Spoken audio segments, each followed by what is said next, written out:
Hello అండి, నమస్తే. Welcome to star Anu home. ఇవాళ మన వీడియోలో ఒక స్పెషల్ రెసిపీతో అయితే మీ ముందుకు వచ్చాండి. ఈ సంక్రాంతికి ఇలా కొత్తగా పప్పు కుండల రెసిపీ అయితే ఇలా ట్రై చేయండి. చాలా అంటే చాలా రుచిగా ఉంటాయి. జ్యూసీగా చాలా బాగుంటాయండి. పిల్లలకి ఒకసారి ఇలా ట్రై చేసి ఎలా వచ్చిందో కూడా కామెంట్స్లో తెలియచేయండి. మరి ఈ వీడియో నచ్చినట్లయితే లైక్ చేయడం మర్చిపోకండి. ముందుగా అయితే ఒక కప్పు సూజీ రవ్వనైతే తీసుకోవాలండి. ఉప్మా రవ్వ అని కూడా అంటారండి. ఒక కప్పు ఉప్మా రవ్వను తీసుకొని ఇలా రవ్వనైతే స్టవ్ ఆన్ చేసి ఒక ప్యాన్ అయితే పెట్టుకోవాలి. ఈ రవ్వ మిశ్రమాన్ని ఈ ప్యాన్లో పోసేసి మంట సిమ్లో ఉంచుకొని మంచిగా ఒక 2 నిమిషాల పాటు అయితే ఫ్రై చేసుకోవాలండి. రవ్వ వచ్చేసి కలర్ అస్సలు మారకూడదండి. అంత బాగా ఫ్రై చేసుకోవాలి. మంట హైలో ఉన్నట్లయితే కలర్ అయితే చేంజ్ అయిపోతుందండి. మంట సిమ్లో ఉంచుకొని అయితే మంచిగా ఫ్రై చేసుకోవాలి. ఇలా చక్కగా ఫ్రై చేసుకున్న ఈ మిశ్రమంలో ఒక కప్పు దాకా కాచి చల్లార్చిన పాలను అయితే వేసుకోవాలండి. ఇక్కడ కాచి చల్లార్చిన పాలు తీసుకున్నట్లయితే మనకైతే మనం చేసే రెసిపీ వచ్చేసి త్వరగా అయితే పాడైపోదండి.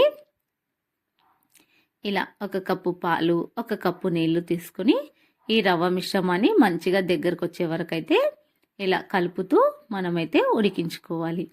మనము ఎక్కువ టైం కూడా పట్టదండి. ఈ మిశ్రమం దగ్గర పడడానికి వచ్చేసి 2-3 నిమిషాల కల్లా ఇలా చక్కగా స్మాష్ చేసుకుంటూ ఉడికించుకోవాలండి. ఇలా మంచిగా ఇలా స్మాష్ చేస్తూ ఉడికించుకున్నట్లయితే మనకు ఒక 2-3 నిమిషాల కల్లా ఇలా దగ్గర అయితే పడిపోతుందండి.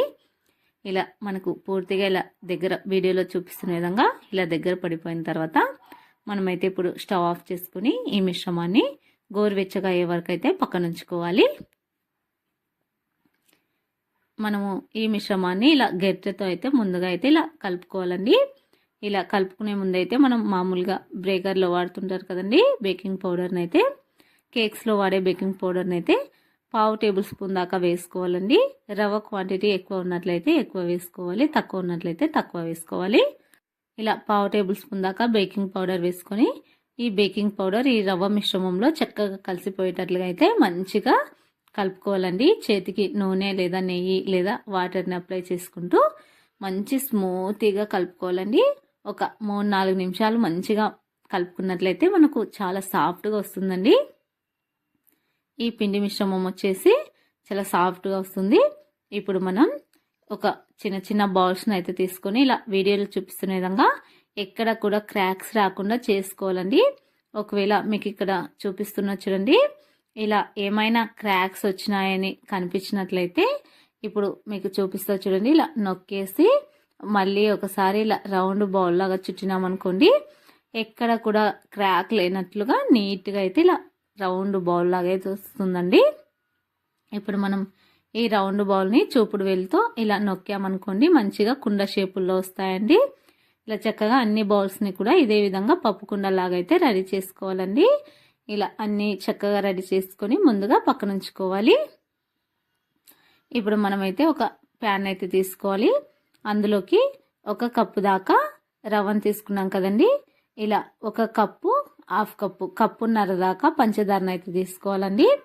కప్పున్నర పంచదారకు వచ్చేసి కప్పున్నర నీళ్ళని అయితే తీసుకోవాలి. ఎక్కువ ఏం అవసరం లేదండి. కప్పు రవ్వకి కప్పున్నర సరిపోతుంది పంచదార, కప్పున్నర నీళ్ళు. రెండిట్లను కూడా ఒక పక్క పాకుకు పెట్టానండి, మరొక పక్క డీప్ ఫ్రై చేసుకోవడానికి ఆయిల్ అయితే పెట్టానండి. ఇలా డీప్ ఫ్రై ఆయిల్ పెట్టుకున్నాను. అలానే పాకు కూడా రెడీ చేసుకోవడానికి పక్కన ఉంచుకున్నాను. ఇలా పాకు చక్కగా మరుగుతున్నప్పుడు ఒక 2-3 ఇలాచీలను అయితే ఫ్లేవర్ కోసం దంచి వేసుకోవాలి. ఫ్లేవర్ అయితే చాలా బాగుంటుంది. ఇక్కడ ఇంకా షుగర్ పాకం వచ్చేసి మంట సిమ్లో ఉంచుకున్నానండి. ఈలోగా డీప్ ఫ్రైకి సరిపడా ఆయిల్ పెట్టుకున్నాను. ఆయిల్ కూడా బాగా హీట్ అయింది. ఇక్కడ మీడియం మంట మీద ఉండాలండి, మంట సిమ్లో ఉండకూడదు. మంట మీడియం ఫ్లేమ్లో ఉంచుకోవాలి. ఇలా చక్కగా 1 by 1 అన్నీ ఇలా పప్పు కుండల్ని వేసేసి మంచిగా అయితే ఫ్రై చేసుకోవాలండి. గోల్డెన్ బ్రౌన్ కలర్ వచ్చే వరకు అయితే ఫ్రై చేసుకోవాలి. ఇలా మంట మీడియం ఫ్లేమ్లో ఉండాలండి, హై ఫ్లేమ్లో అస్సలు ఉంచకూడదు. ఇలా మంచిగా 1 నిమిషం పాటు వేయించుకున్నాం అనుకోండి, చక్కగా లోపల నుంచి కూడా మనకు చక్కగా అయితే వేగిపోతాయండి. ఇలా మనం కలుపుతూ ఉడికించుకోవాలండి. మనం వేసిన వెంటనే కలపకూడదండి. వేసిన వెంటనే కలపకూడదు. ఇలా 1 నిమిషం పాటు మంచిగా ఫ్రై అయిపోయిన తర్వాత అప్పుడు మనం అటు ఇటు కలుపుకుంటూ ఫ్రై చేసుకోవాలి. ఇలా చక్కగా గోల్డెన్ బ్రౌన్ కలర్ వచ్చే వరకు ఫ్రై చేసుకున్న తర్వాత అన్నీ కూడా స్టవ్ ఆఫ్ చేసి ఒక జాలి గంటలకైతే వేసుకోవాలండి. ఇలా మీకు ఇక్కడ వీడియోలో చూపిస్తున్న విధంగా అన్నీ కూడా ఫ్రై చేసి ఒక జాలి గంటలు అయితే వేసేసుకున్నాను. ఎక్స్ట్రా ఆయిల్ ఏమైనా ఉన్నట్లయితే కిందకైతే వచ్చేస్తుందండి. ఇలా చక్కగా అన్నీ కూడా ఫ్రై చేసుకున్నాం కదండి. ఇప్పుడు మనం నేను ఇక్కడ మంట సిమ్లో ఉంచుకున్నానండి. ఇక్కడ మీకు చూపిస్తున్నాను చూడండి. ఎలాంటి పాకం కూడా అవసరం లేదండి.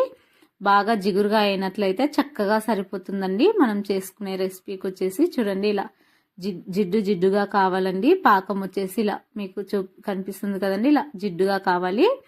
ఎటువంటి పాకం కూడా అవసరం లేదు. ఇలా మంచిగా జిడ్డుగా అయిన తర్వాత పాకంలో అయితే మనం ఫ్రై చేసి పెట్టుకున్న ఈ పప్పు ఉండలను అయితే వేసుకోవాలండి. ఇలా మొత్తం అన్నీ కూడా వేసేసుకొని ఒకసారి చక్కగా అటు ఇటు కలుపుకొని మూత పెట్టేసి ఒక 2-3 నిమిషాలు అయితే కుక్ చేసుకోవాలి మంట సిమ్లో ఉంచుకొని. ఇలా చేసుకోవడం వల్ల మనకు షుగర్ పాకం అనేది ఈ ఉండల్లోకి మంచిగా అయితే పడుతుందండి. ఇలా 2-3 నిమిషాల తర్వాత మళ్ళీ ఒకసారి చక్కగా అటు ఇటు కలిపేసి ఇంకా స్టవ్ ఆఫ్ చేసుకొని ఒక బౌల్లోకి అయితే మొత్తం అన్నీ కూడా వేసేసుకోవాలి. లేదు అంటే ఒక బౌల్లోకి వేసుకోకుండా అలానే మూత పెట్టేసి ఒక పావు గంట సేపు వదిలేసామనుకోండి, మనకు ఉన్న షుగర్ పాకాన్ని కూడా అవి మళ్ళీ పీల్చుకొని చక్కగా అయితే నానిపోతాయండి. ఉండలు వచ్చేసి ఇంకా అచ్చంగా గులాబ్ జాములు ఏ విధంగా ఉంటాయో అదే విధంగా ఉంటాయి. జ్యూసీగా చాలా చాలా బాగుంటాయి. నేను 20 నిమిషాల తర్వాత మీకు ఓపెన్ చేసి చూపిస్తాను చూడండి. చాలా అంటే చాలా బాగుంటాయండి. చూడండి పాకాన్ని పీల్చుకొని ఉండలైతే చాలా బాగా ఉన్నాయండి. చూడండి మీకు కనిపిస్తుంది కదండి. బాగా పాకాన్ని పీల్చుకొని లావుగా అయ్యాయండి ఉండలు కూడా. చాలా సింపుల్గా చేసుకోవచ్చు అండి. చాలా ఈజీగా చేసుకోవచ్చు. ఇలా పిల్లలకి ఎలాగో హాలిడేస్ వస్తాయి కదండి, అట్లాంటప్పుడు ఇలా కొత్త రెసిపీస్ అయితే ప్రిపేర్ చేసి పెట్టండి. పిల్లలు కూడా చాలా ఇష్టంగా తింటారు. చాలా జ్యూసీగా ఏదైనా స్వీట్ తినాలి అనిపించినప్పుడు ఇలా ట్రై చేయండి. వీడియో నచ్చినట్లయితే లైక్ చేయండి. Thanks for watching.